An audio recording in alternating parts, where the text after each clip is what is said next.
मैं हास्य कवि हूं। इस संबंध में आपका क्या कहना? कृष्णराज, हंसना हंसाना अच्छी बात है, सेहत के लिए अच्छी, तंदुरुस्ती के लिए अच्छी। हंसना हंसाना शुद्ध व्यायाम है, प्राणायाम।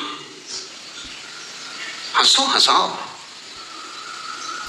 कुछ हर्ज नहीं। लेकिन इतना स्मरण रखो कि हंसने की भी दो विधाएं हैं। एक तो आदमी इसलिए हंसता है कि अपने रोने को छिपा ले, वह गलत विधा है, वह गलत आयाम। और यह आदमी इसलिए हंसता है, उसके भीतर हंसी के फव्वारे फूट रहे, उसके भीतर आनंद जगा है, वो आनंद को बांट रहा है। तब हंसी में अध्यात्म है, तब हंसी में मुक्ति है, तब हंसी मोक्षदायी है। दुख को भुलाने के लिए लोग हंस लेते, तो हंसना फिर एक नींद की दवा है, दुख को कम कर लेने का एक उपाय है। थोड़े हंस लिए, अपने को बुलावा दे लिया, अपने को छलावा दे लिया। इसलिए हास्य कवियों की बाढ़ आ गई, क्योंकि लोग इतने दुखी हैं। लोग चाहते हैं कि किसी भी बहाने, किसी भी निमित्त हंस लें। चलो थोड़ी देर को तो भूल जाएंगे जीवन की समस्याएं, जीवन की उलझने, जीवन का विषाद, जीवन का संताप। थोड़ी देर तक तो कम से कम स्मरण न रहेगा। फ्रेडरिक नीत्शे ने कहा है कि मैं हंसता हूं इसलिए ताकि रोने ना लगूं। तुम्हारी हास्य की कविताएं तुम्हारे आंसुओं को छिपाने का ढंग तो नहीं कृष्णराज।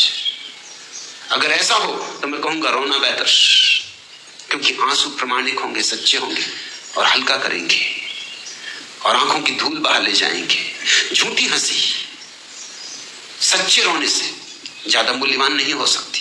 झूठ कभी भी मूल्यवान नहीं होता, सच्चा रोना भी मूल्यवान है, झूठा हंसना भी आखिर झूठ ही है। मुखौटा मत लगाओ। हाँ, अगर तुम्हारे भीतर रस बहा हो, गीत उठे हो, तुम्हारे भीतर जीवन का उत्सव प्रकट हुआ हो, तुम्हें जीवन का रास अनुभव हो रहा हो, फिर हंसो, फिर बांसुरी बजाओ, फिर तुम जो करोगे वही काव्य होगा। तुम्हारे जीवन के ढंग में, तुम्हारे उठने बैठने में फूल झड़ेंगे।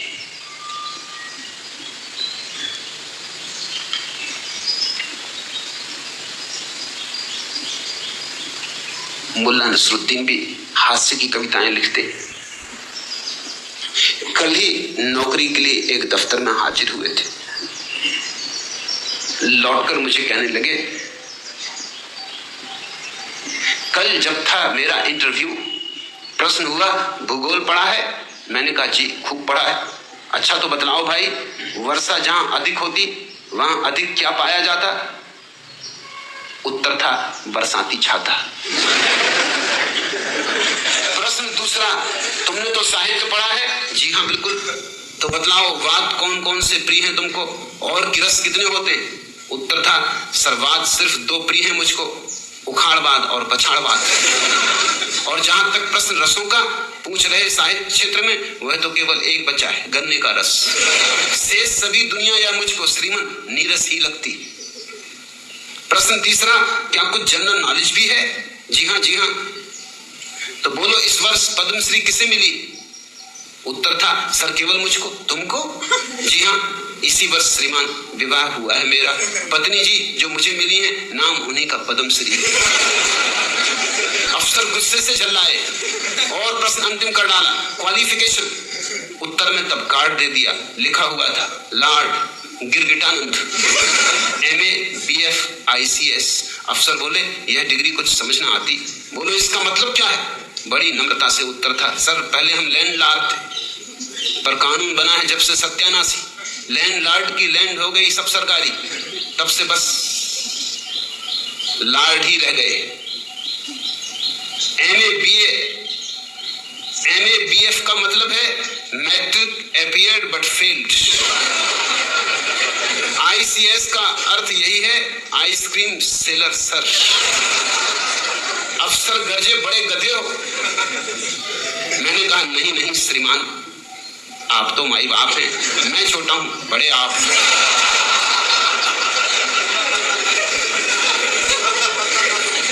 कृष्ण राज करो जी खोल के, हास्यरस की कविताएं करनी, हास्यरस की कविताएं करो, हंसो हंसाओ। इतना ही ख्याल रखना कि लोग इस तरह के कवियों से बहुत ऊब गए, बहुत घबरा गए। जिस गांव में कवि सम्मेलन होता है उस गांव में सभी सड़े केले, सड़े अंडे एकदम बिक जाते, टमाटर चले लोग सब। अब तो हास्यरस के कवि भी होशियार हो गए, वो पहले से जाके सब खरीद लेते, सड़े अंडे, सड़े केले, सड़े टमाटर एकदम खरीद लेते पूरे गांव में। नहीं तो जनता फेंकती है ये चीज।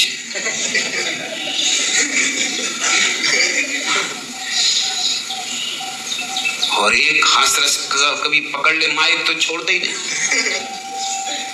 जनता उठ करे, पैर पटके, शोरगुल मचाए,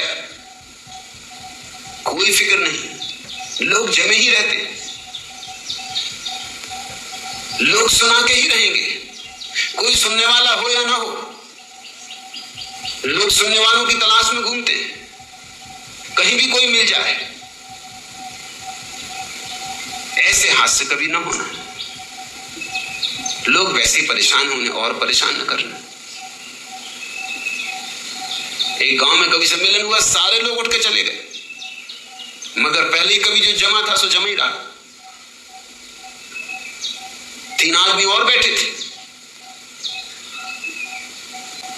उस कवि ने जब अपनी कविताएं समाप्त की, उन 3 से पूछा कि आप लोग बड़े काव्य मर्मज्ञ मालूम होते। उन्होंने कहा काव्य मर्मज्ञ, हमको भी कविताएं सुनानी, अब तुम बैठो। अभी तक तुमने हमें मारा, अब हम तुम्हें मारते। छठी का दूध याद दिला देंगे, ये रात है और हम हैं और तुम। हमसे ज्यादा काव्य मर्मज्ञ तो वो आदमी है जो वहां दरवाजे पे बैठा हुआ है। एक आदमी दरवाजे पे बैठा हुआ था, बड़ा सिर हिला रहा था। उसने कहा कि नहीं, क्षमा करिए, मैं तो नींद में सिर झपका रहा हूं और मैं काव्य से मुझे कुछ लेना देना नहीं। मैं तो यहाँ बैठा हूं कि कब कवि सम्मेलन खत्म हो तो मैं दरवाजा बंद करूं, घर जाऊं। मैं यहाँ का नौकर हूं, ये हाल का दरवाजा बंद करना। और अगर आप लोग रात भर यहीं टिकने को हो तो मैं ये चाबी आपके पास छोड़े जाता हूँ। सुबह दरवाजा बंद करके चाबी मेरे घर देते हुए निकल जाना।